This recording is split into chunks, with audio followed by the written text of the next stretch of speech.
Hello and welcome to Philosophy 101 Introduction to Logic. My name is Mia Wood and I am an adjunct instructor in the RN to BSN program online at the University of Rhode Island. I had the good fortune to spend a year working as a temporary lecturer at the University of Rhode Island, after which, that was from 2016 to 2017, after which I returned to my home college, Pierce College in Los Angeles, California, which is where I spend most of my time. But I am right now in Rhode Island, so we're on the same we're in the same time zone, which is good, and we're also getting to enjoy the wonderful atmosphere here together. I love it in New England, so I'm very glad to be back for the summer. Okay, so my purpose right now with this video is actually it's twofold. One is to introduce you to the course, what we're going to do it, what we're going to do, how we're going to do it, um, uh, some of the benefits of taking a look at some logic basics. And then I also want to introduce you to our course site so that you can see how the content is arranged in a layout that should already look familiar to you. So anyway, as I mentioned, my name is Mia, and I have conducted this type of course for many years, and previous in previous iterations of the course, I have opted not to use a textbook, but instead supplied materials. But this is the first time I'm taking that approach in an online environment. So as I mentioned to you in an email that I sent out the other day, I'm in the process of making sure that the text for our course is complete, so that you're not relying just on, let's say, handouts and video tutorials and that sort of thing, but you actually have a complete textbook. And with the textbook comes a workbook which includes what I hope is a satisfactory number of exercises, and I'll say more about why that's important in a moment, and then also an exercise set key so that you can practice with the material, and then you can take quizzes and exams on Sakai. So one of the reasons why I want to make sure that you have enough practice is because this is a skills-based course.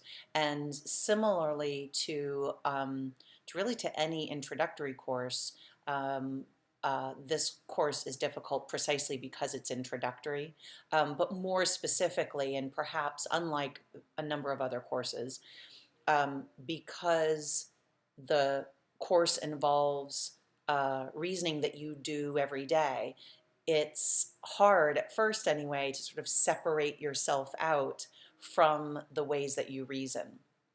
And so the more that you practice with the concepts and the skills that we want to develop, the better you'll be, right?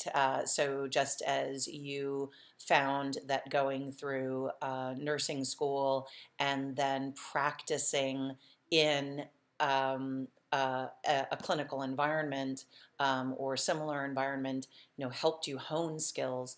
Here, we're going to train on skills and concepts, and we want to then practice them so that when you're asked to take an assessment, you're comfortable with what you're being asked to do, and ideally also have mastered the skill set.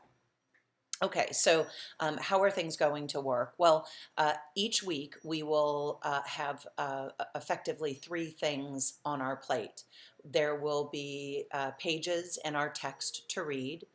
There will be discussion forum posts to write, and also either a reading quiz or an exam that covers the material we're studying, or a short paper to do.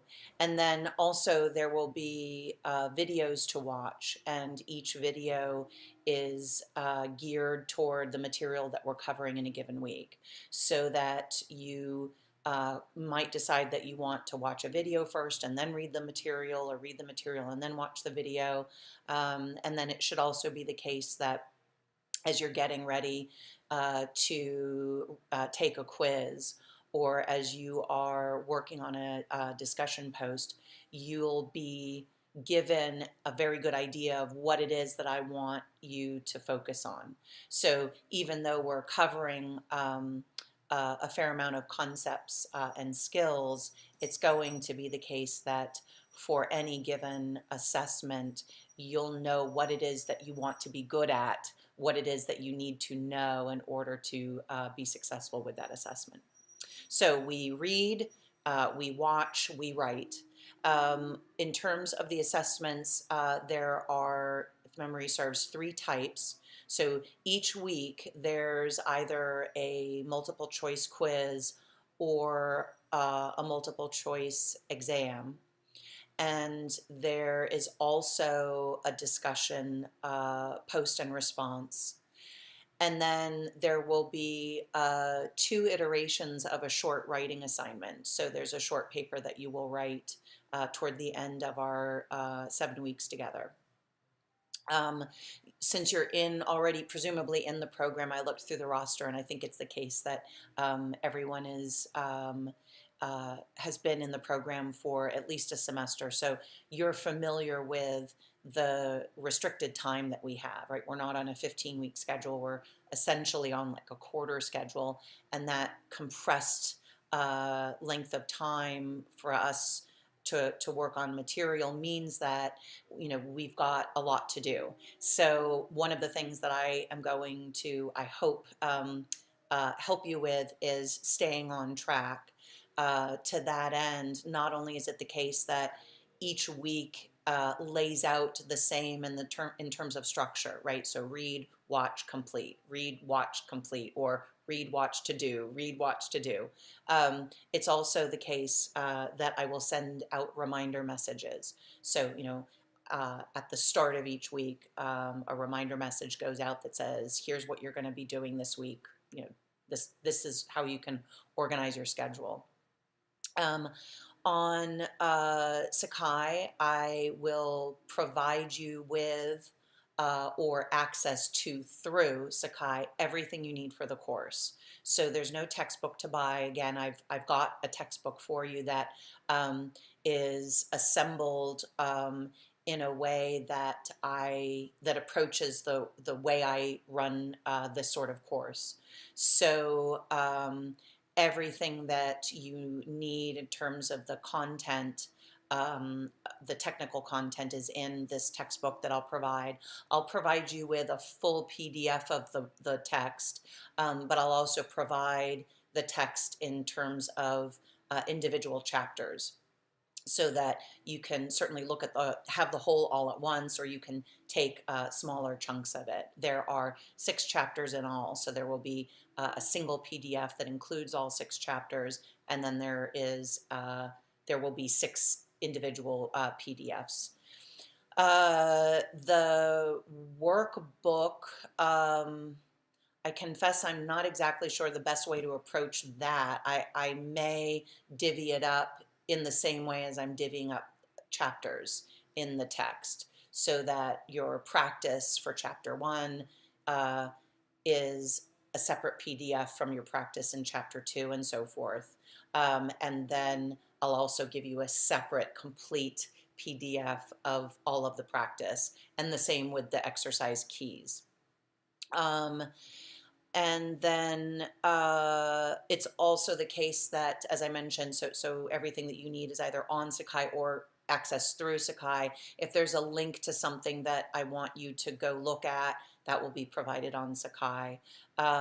If you find that you want more practice than is provided, you know, let me know and I can give that to you. There's loads of it. But my thinking is, if I basically say, okay, what you need in terms of practice is in the text, the workbook specifically that goes with the text. Rather than throwing even more stuff at you, you won't feel overwhelmed. The only risk that we run, as I just mentioned, is that you might feel like there's not enough. But in that case, you'll let me know. Let's see. So I think that's about it as far as the sort of the overview of what is involved in some of the logistics of the course. One of the next things I want to do is walk through Sakai with you so you can see how it's laid out. Please be alerted that because from the last time I ran the course for URI, I've pulled all of the links associated with the textbook I was using. It's going to be the case that when you see something like, here's a link to go to take this quiz on the website associated with that textbook, it won't be there anymore. But all of that will be populated. I'm just a little bit behind. But what you need starting on Monday will be available to you. So don't worry about that. In other words, I'll make sure that you have your quizzes and you have your readings and so forth. So we'll look at the layout of Sakai together, and then you'll be pretty much ready to go with the course. Do let me know if you have questions, problems, confusions. We can meet through Skype. Obviously, you may have used it before. There's basically a video conference tool that we can get on together in, let's say, in small groups, or heck, even the whole class could be on at the same time. If you want to have a one-on-one meeting, I think we can. I haven't used the Sakai tool much for that, but I use Skype, and if you do too, we can always meet privately on Skype. And then, of course, I use our Sakai messages tool. I check it every day. So if there's anything I haven't covered that you want to know about, certainly let me know. Otherwise, welcome to the course, and let's go ahead and take a look at Sakai. And during that time, I'm also going to tell you a little bit more about what we'll be doing. In other words, what the content of the course is. So I've already mentioned, for example, that our study involves critical thinking concepts, logic concepts, and skills. But what exactly does that involve? What does it mean to say that when I said earlier we're going to study more formally what we do every day? I want to make good on that. And then I hope it's the case that as you begin to work through the material for the course, you say, okay, I have a pretty good idea of what the scope of this course is. All right, so let's go ahead and take a look at Sakai, and I'll be back with you in just a moment. Okay, so here we are on our Philosophy 101 homepage. And I have put the site in student view so that you are not bombarded with the sort of administrative guts that I see when I'm messing around in the course. It should be the case that what you're seeing in the left-hand pane margin looks familiar to you from other courses in the program. So there's the overview page, which is our home page. Then we have the Start Here button. We'll check that out in just a moment. We have our syllabus, and then each of our 7 weeks is divided according to pages combined together, so that when you're in week 1, you can navigate from one part of what's going on during week 1 to another without getting into any other week's materials. And then we have our forums, our resources, our tests and quizzes page, our assignments page, announcements, the grade book, messages where you and I can send and receive messages, and the meetings tool whereby we can chat via a video conferencing tool, and then the library button. I believe it should be the case that our course accessibility requirements are fulfilled. But if you need accommodation and it seems like part of the course is not fulfilling that accommodation, certainly let me know. But I believe that this accessibility feedback tool can help you with that. Okay, so let's go back up to the top. You'll notice that what we want to do is start here. That is, start with the Start Here tool, or button, I should say. So we click on that, and you'll see an overview of the course. So what we're going to focus on in a nutshell is how tools and skills for reasoning, how we reason well, and how we can fall into poor reasoning so that we can avoid it. If we have the tools to identify what reasoning is versus other types of thinking, if we have the skills to develop our own reasoning according to criteria for what is considered good reasoning, then our lives in general are made considerably better. So we're focusing on kind of what we do all day, every day. The focus, though, is going to be obviously, I think, more formal than what we're used to doing all day, every day.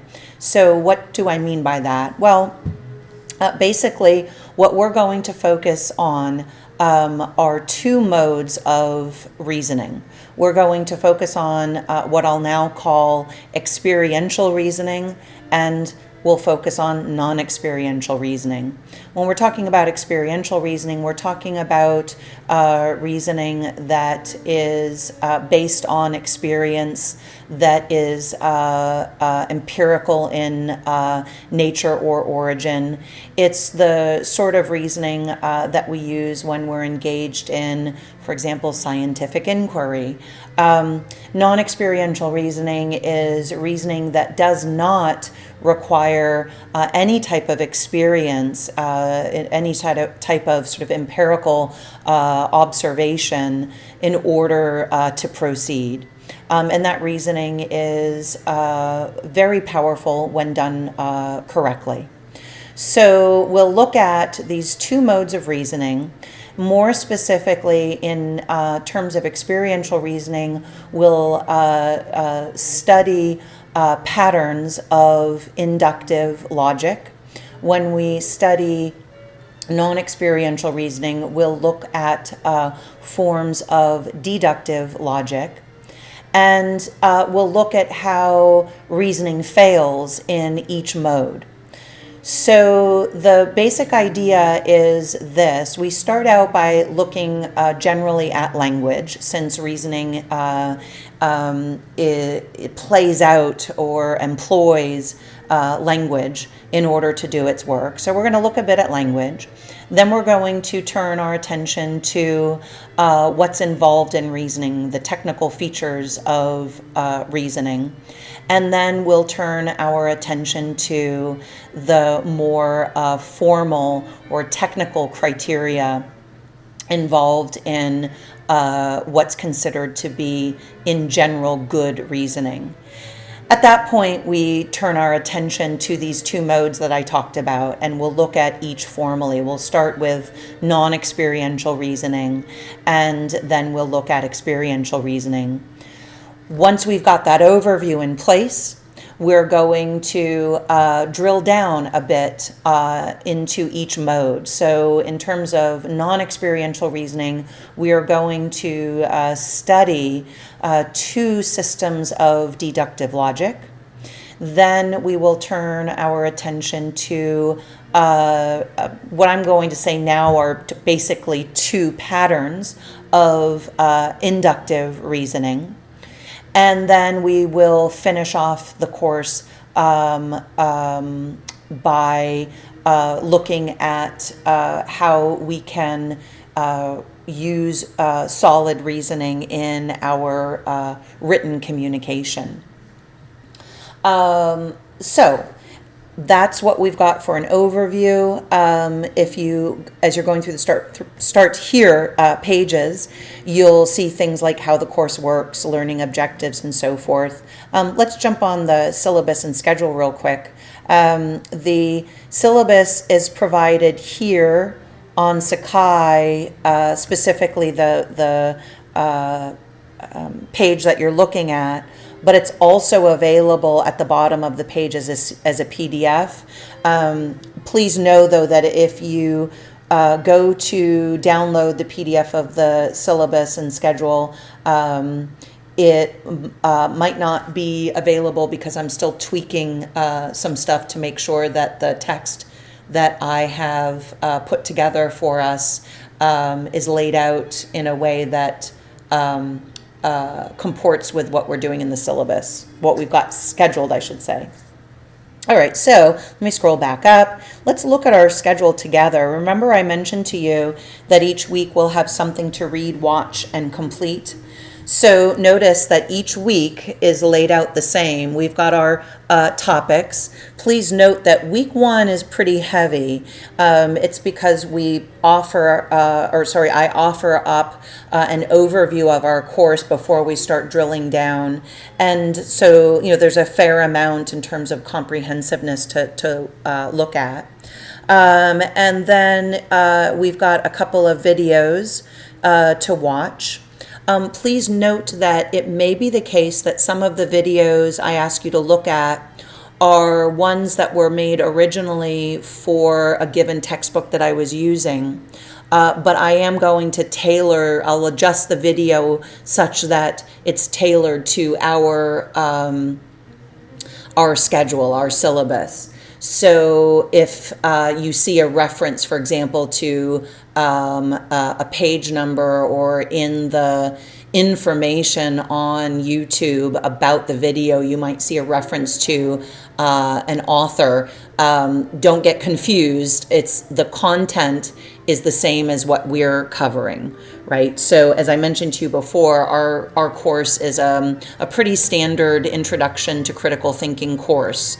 There's a bit of logic involved as well, where logic is, the name logic is often associated with a formal logic course that focuses on systems of deduction. So this is a broader course than that. Our course is broader than that. In any event, so if it is the case that you see a video, I ask you to look at a video that makes reference to a textbook that's not ours. Don't worry, because the content will link up to our textbook. Speaking of textbooks, let me scroll up real quick. Actually, let me start with this. Notice we have the abbreviation ICT and ILCT. Well, if you scroll up to the top, you'll notice that ICT refers to the textbook that I've written for us. But I'm also making available to you another open source textbook called Introduction to Logic and Critical Thinking. And the reason why I offer that to you as well is it may be the case that, Van Cleve, the author of that textbook, presents an idea or a skill in a way that you find really accessible. So, my aim is to help you learn. And if something that I'm doing or have done is kind of not cutting it for your learning type, then giving you another option may be a good thing, may satisfy what you need. So we have items to read. So we have ICT and ILCT. So ICT is our textbook. ILCT is what I'm calling a companion textbook. Then there is an essay to read at a website, and the essay is also available on Sakai. Where is it available on Sakai? Well, if you scroll up to the resources link, you'll see it there. So let me click on resources real quick. And you'll notice textbook and other readings is the link you'll want to go to. And you'll see the real life nursing stories essay that is referenced in week number 1. Or sorry, come back. Referenced in the Start Here page that we were just on, and I'm going through the schedule of week 1. Next we have Watch, Argument Basics, Evaluating Argument Basics. These are the videos. Most of the videos that I post are kind of straight lectures, and what I mean by that is they're not so much tutorials or explainers as they are what you'd get if you were sitting in a classroom. So I apologize in advance for the fact that some of them are long, the way that lectures can be, but I do keep working at trying to either provide additional shorter videos that might be better suited to your schedule. And it's also the case that sometimes they're long because I tend to be verbose. I don't mean to. I work on fixing that, but I'm not always successful. And then lastly, of course, we have our complete, right? So you've got an original post and a peer response, and then a reading quiz. All of our reading quizzes will cover the material from our textbook, not from the companion textbook, not from the Van Cleve text. Okay, so each week is laid out the same, right? We've got our topics, our reading, what we're going to watch, and what we're going to complete. And I hope what you'll do is scroll through all of this so that you have a sense of how you want to organize your time. For example, I can tell you that the material in our chapter 3 is technical, and so for some of us that technicality is off-putting, and it takes a while to get the hang of things, right? So just know that there may be a learning curve with respect to what sort of reasoning is more accessible to you than other types of reasoning. Then we're scrolling down, continuing to week number 5. Notice that we'll have a short paper draft to do. And there is a lot of help in, I hope anyway, it's a lot of help in support of writing the paper. So for example, there's a video tutorial on writing a philosophy essay, specifically focusing on argumentation. There is, you will already have done some work preparing for the paper in your forum post from the previous week, I believe. So, there should be a fair amount of support for you. And then our last couple of weeks, week 6 and 7, involve a focus on the experiential reasoning that I mentioned earlier, with a specific focus on analogical arguments and scientific reasoning, with a focus on causal reasoning. And then our last week will involve the revision of the short paper that you wrote. So it's not like you're writing a second paper. You're writing one paper, a draft of it, and then you're revising it according to the feedback that I give you. Speaking of feedback, I provide to you customized feedback for the work that you do, but I also provide rubrics and use rubrics. So you're going to see the rubrics that I use for scoring, and that you can use to help yourself think about forum posts, and to help yourself think about writing a short paper.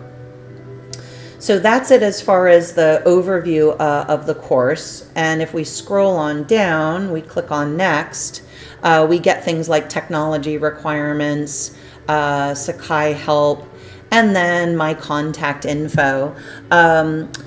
I realize that I've put my Pierce College office phone number here, but since I am actually not in Los Angeles, you won't be able to reach me. So use my URI email or the messages tool so that you can send me an email. And I typically respond within 12 hours of receiving an email. All right, so if we roll on down, we'll notice that each week is going to reflect what we just saw in that overview of our schedule and under Start Here. And each, the start of, let me rephrase, each week is laid out the same way. Again, you should be familiar with this from your work in Sakai. So you get in each week a brief intro and scheduling overview, then you get the content overview, the learning objectives, and the to-do list, right? So if we click on week number 1, notice the same layout. Week number 2, the same layout. We just saw week number 3, then there's 4, 5, 6, and 7. And I really hope that each of the overview pages, whether it's the intro and scheduling overview or the content overview, does their job in providing you with a pretty solid conceptual framework, what it is that we're going to be studying, so that you don't feel like you're kind of lost in the material.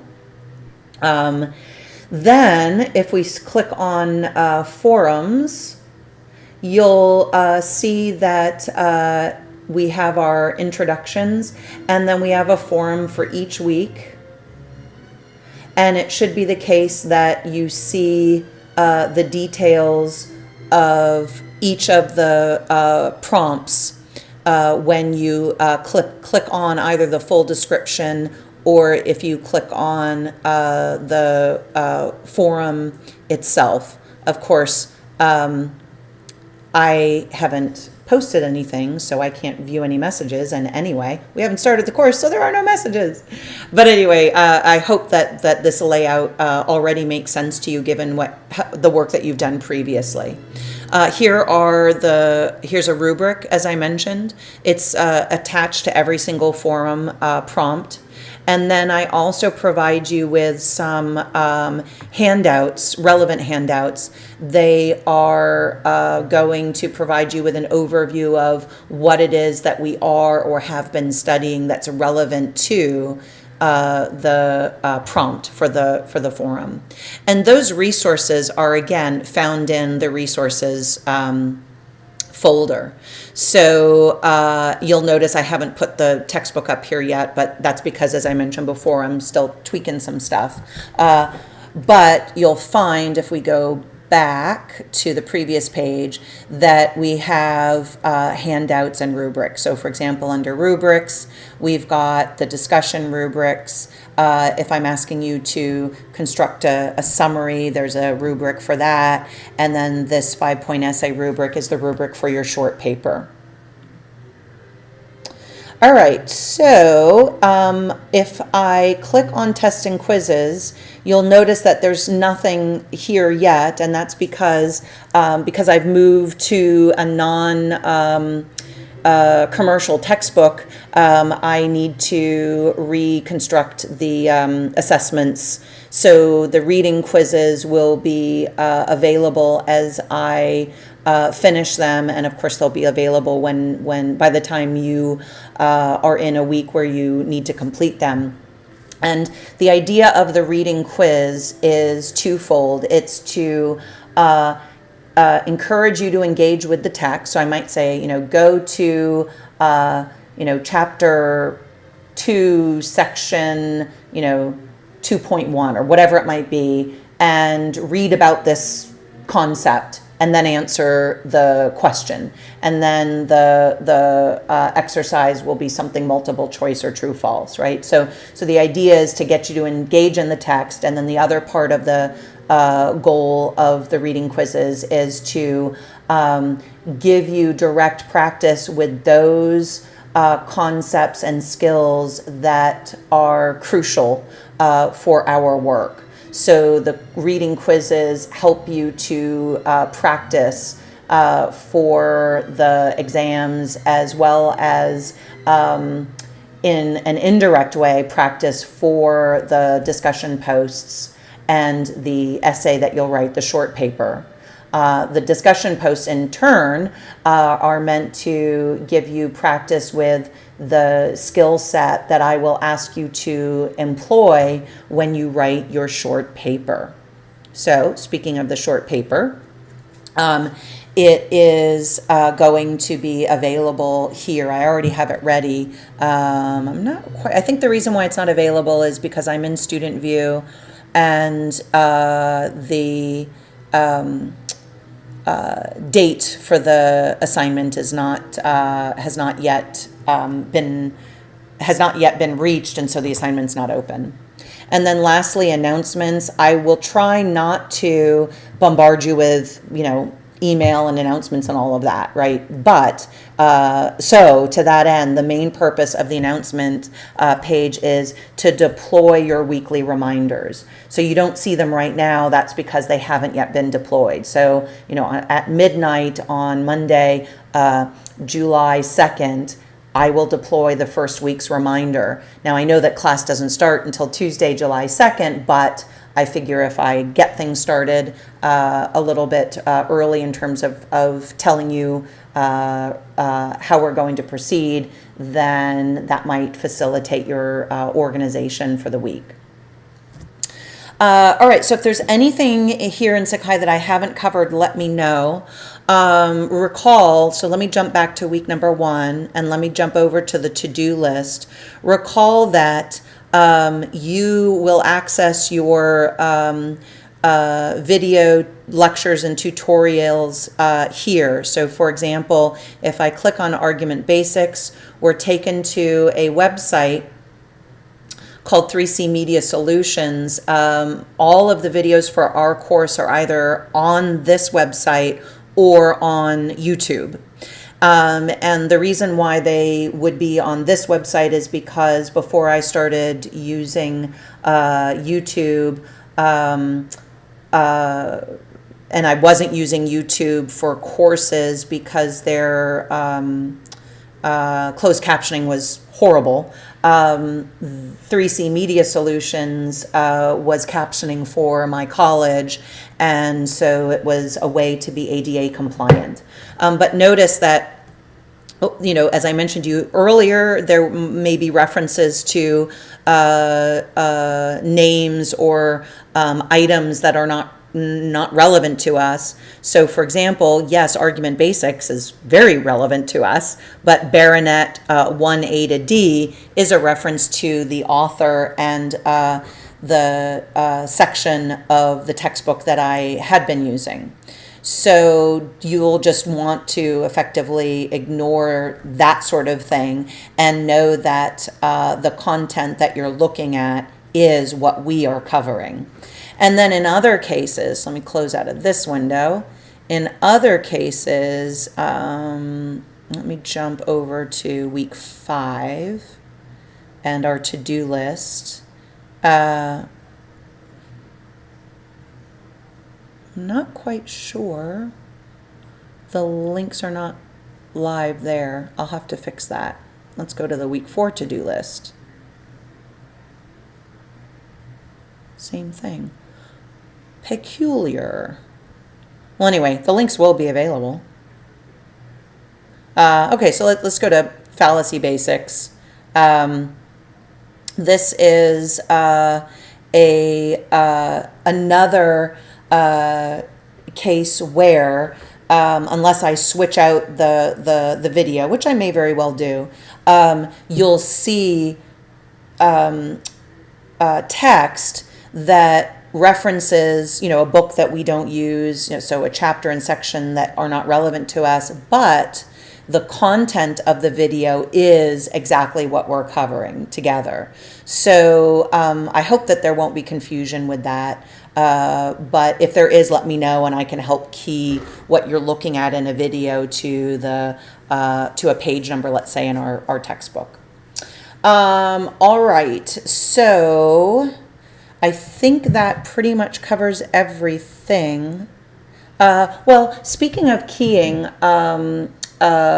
material, remember I said that on the textbook front, I will give you a PDF of the whole thing, but then I'll also provide PDFs of individual chapters.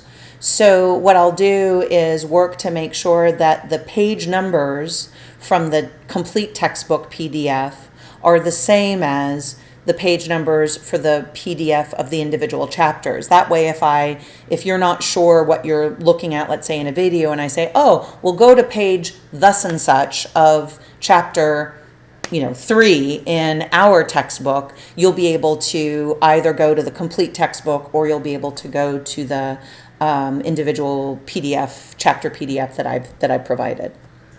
All right, I hope that's clear. As with everything else, if there's anything that I've said that's confusing, please let me know. If there's anything that you want to know that I haven't covered, please let me know. And then please know also that as you're looking around at the site, if it's the case that there is no link where there should be one, you can certainly alert me to that, but it should be the case that by the time you're working on the relevant material, that link is available. All right, I'm back now on camera, and I can tell you that I know that I went on and on and on. I work at avoiding that, but I'm not always successful. But I do hope that at least I was thorough so that you're comfortable with what we're going to be doing in the course, so the content of the course, how we're going to be using Sakai, how we're going to be working through our material, what our resources are, and the assessments that we are going to complete in the course. Again, if you have any questions, let me know. Otherwise, I will look forward to working with you starting on July 3rd. Have a wonderful rest of your day.